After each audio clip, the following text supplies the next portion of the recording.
Sesaat lagi Anda akan mendengarkan program Renungan Sahabat Seperjalanan bersama Pendeta Wendy Pratama.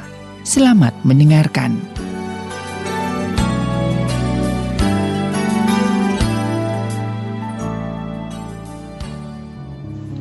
Selamat berjumpa kembali dalam layanan audio Sahabat Seperjalanan. Tema renungan dan saat teduh kita dengan judul Menutup Tahun Bersama Kristus. Menutup tahun bersama Kristus. Firman Tuhan terambil dalam Wahyu pasal yang pertama, ayat yang ke-8. Demikian bunyi firman Allah. Akulah Alfa dan Omega, firman Tuhan Allah, yang ada, yang sudah ada, dan yang akan datang, yang maha kuasa. Akulah Alfa dan Omega, firman Tuhan Allah, yang ada, yang sudah ada, dan yang akan datang, yang maha kuasa. Mari kita berdoa.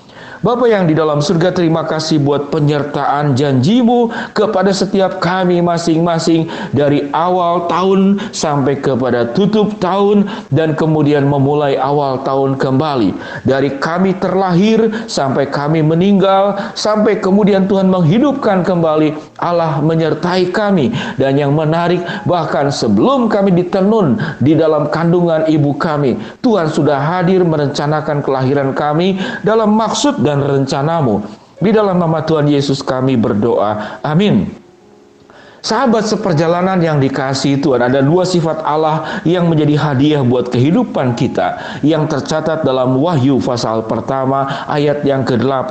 Apa itu hadiahnya? Hadiahnya adalah Allah akan selalu ada bersama dengan engkau, yang ada, yang sudah ada, dan yang akan datang.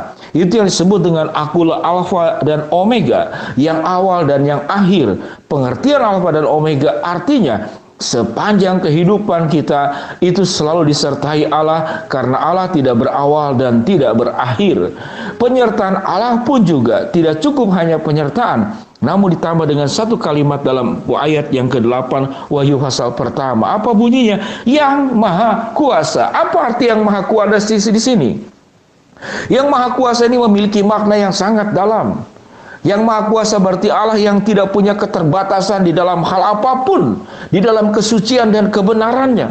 Dia memiliki kemahaan di dalam segala hal. Maha kudus, maha suci, maha benar, maha tahu, maha bijaksana, maha adil, maha kasih, maha memelihara, maha mencukupkan. Segala sesuatu Allah punya. Dan sewaktu penyertaan Allah itu diiringi dengan kemahakuasaan Allah, maka tidak ada lagi hal yang kita perlu khawatirkan, kita perlu cemaskan dalam hidup ini, karena engkau tidak sendiri. Di penghujung tahun ini, tahun 2020, dan kita akan memasuki tahun 2021, penyertaan Allah tidak pernah berkurang, tidak pernah menurun. Kalau kita saudara punya handphone, kita punya alat-alat listrik apapun bentuknya, kendaraan, pada saat kita membelinya, kita merasakan begitu luar biasanya alat-alat elektronik yang kita pakai itu. Namun, semua alat-alat yang dipakai itu akan memiliki kualitas yang makin hari akan makin menurun. Sehingga ada disebut dengan barang second. Ada yang disebut dengan KW2, KW3, kualitas 2, kualitas 3.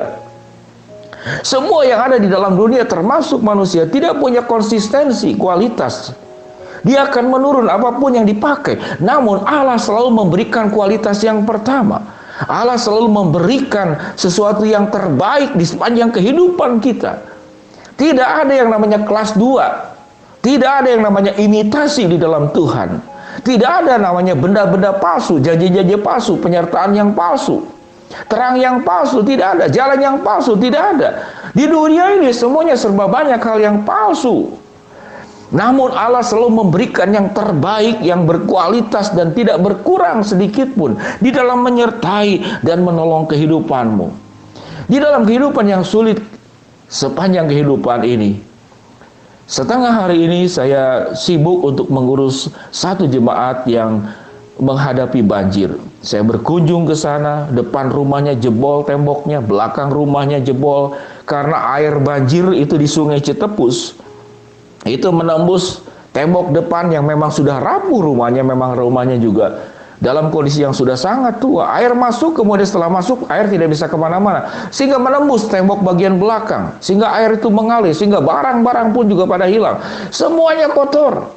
Dan mungkin bertanya-tanya, di mana Tuhan? Mengapa Engkau memberikan izin satu kehidupan pengalaman yang tidak menyenangkan? Tidak ada lagi baju yang bisa dipakai, semuanya kotor. Alat-alat elektroniknya sudah tidak, alat-alat elektronik tidak bisa dipakai, handphone pun tidak bisa dipakai, mesin cuci, TV, semua alat listrik tidak bisa dipakai karena sudah terserap oleh air, dan kalau dipakai juga berbahaya. Kalaupun kemudian diperbaiki, entah berapa banyak biayanya. Semua pakaian sudah menghitam dari kotoran sungai. Itu bukan sungai yang bersih. Kita tahu sendiri bahwa Citarum itu adalah salah satu sungai terburuk, terkotor, salah satunya di dalam dunia. Sahabat seperjalanan yang dikasihi Tuhan, pada saat kita memposisikan diri seperti sahabat seperjalanan yang sedang menghadapi masalah, dan kemudian sahabat seperjalanan juga semua punya pengalaman-pengalaman seperti demikian. Lalu kita bertanya, di mana Allah yang Maha Kuasa? Di mana Allah yang berkata, Akulah Alfa dan Omega, firman Tuhan. Firman Tuhan Allah yang ada, yang sudah ada, dan yang akan datang. Kita bertanya-tanya. Pemeliharaan Tuhan itu artinya Tuhan itu ada, tidak meninggalkan kita. Dia tidak pernah, sewaktu kita menghadapi bencana, menghadapi kesulitan, bukan berarti Allah meninggalkan kita.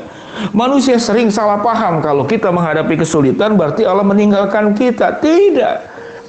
Allah selalu hadir di dalam kehidupan kita, baik dalam keadaan musibah maupun dalam keadaan lancar. Yang menjadi pertanyaan bukan kalau kita menghadapi kesulitan Tuhan tidak ada, Tuhan ada. Namun Tuhan mengizinkan kesulitan tentu dengan maksud Tuhan. Jangan-jangan Tuhan ingin menggantikan sesuatu yang jauh lebih baik daripada yang kita selama ini genggam. Sahabat seperjalanan yang dikasihi Tuhan, saya ingat sekali saudara-saudara, ada seorang bapak yang ingin mengajarkan anak itu beriman. Anak ini memegang uang 5.000. Lalu kemudian si ayahnya ini mengatakan, Papa itu menggenggam sesuatu. Maukah engkau menukarkannya? Sewaktu engkau sudah membuka tangan dan Papa membuka tangan, lalu kemudian apa yang ada di tangan Papa itu akan diberikan kepadamu, dan apa yang ada di tangan kamu itu Papa ambil. Maka anak ini mencurigai papanya berdusta. Jangan-jangan tangannya kosong. Anak ini tidak pernah mau membuka tangannya. Dia tetap menggenggam uang yang 5.000.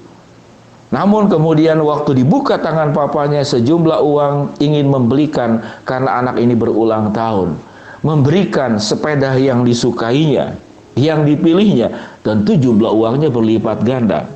Sahabat seperjalanan yang dikasihi Tuhan, ini hanya sekedar ilustrasi. Sewaktu kita menggenggam sesuatu dan Allah juga menggenggam sesuatu yang kita tidak pernah tahu apa yang ada di dalam isi di tangan Allah tersebut. Dan kita mencurigai, jangan-jangan Allah itu menggenggam sesuatu yang kosong.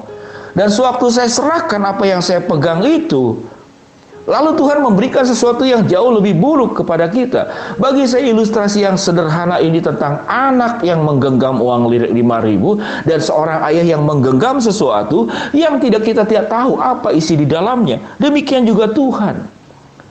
Tuhan itu selalu memberikan sesuatu yang jauh lebih baik daripada apa yang sekarang engkau miliki. Namun sewaktu engkau tidak memiliki iman, tidak memiliki kebersandaran, engkau tidak memiliki kepercayaan kepada rancangan Allah yang terbaik, engkau tetap akan menggenggam uang 5.000 rupiah seperti anak itu. Sementara Tuhan itu seperti seorang bapak, karena engkau sedang berulang tahun, Bapak ini akan memberikan sesuatu yang paling engkau sukai dalam hidup ini. Sahabat seperjalanan yang dikasihi Tuhan, ini ilustrasi yang sederhana bahwa Allah itu Alfa dan Omega, yang ada, yang sudah ada, dan yang akan datang, yang Maha Kuasa. Segala hal yang terjadi dalam kehidupan kita dalam 1 tahun ini adalah sesuatu yang Tuhan ambil raih, yang uang 5.000 itu, dan Tuhan akan gantikan hal yang indah di tahun yang berikutnya. Kalau sahabat seperjalanan mengalami pengalaman iman seperti demikian, silakan sharingkan, bagikan. Bagaimana Allah tidak pernah salah di dalam merencanakan semua yang terbaik. Mari kita tutup tahun bersama dengan Kristus, bersama dengan Allah. Mari kita berdoa. Bapa yang di dalam sorga, hamba-Mu berdoa buat sahabat seperjalanan yang sedang sakit di rumah sakit maupun di rumah. Tuhan jamah, Tuhan sembuhkan. Buat sahabat seperjalanan yang sedang menghadapi kendala, kesulitan, masalah, rintangan dalam kehidupan ini, Tuhan bukakan jalan. Buat sahabat seperjalanan yang sedang memohon dan berharap sesuatu, ajar kami untuk tidak menggenggam terlalu kuat. Kalau Tuhan itu akan memberikan yang pasti, sesuatu yang pasti, yang jauh lebih baik daripada apa yang kita genggam. Tuhan kabulkan segala permohonan kami. Di dalam nama Tuhan Yesus kami berdoa. Amin. Shalom sahabat seperjalanan, beberapa hari ini kita akan menutup tahun. Percayalah bahwa Tuhan adalah Alfa Omega, firman Tuhan Allah yang ada, yang sudah ada, yang akan datang, yang maha kuasa. Shalom, Tuhan memberkati kita semua. Amin.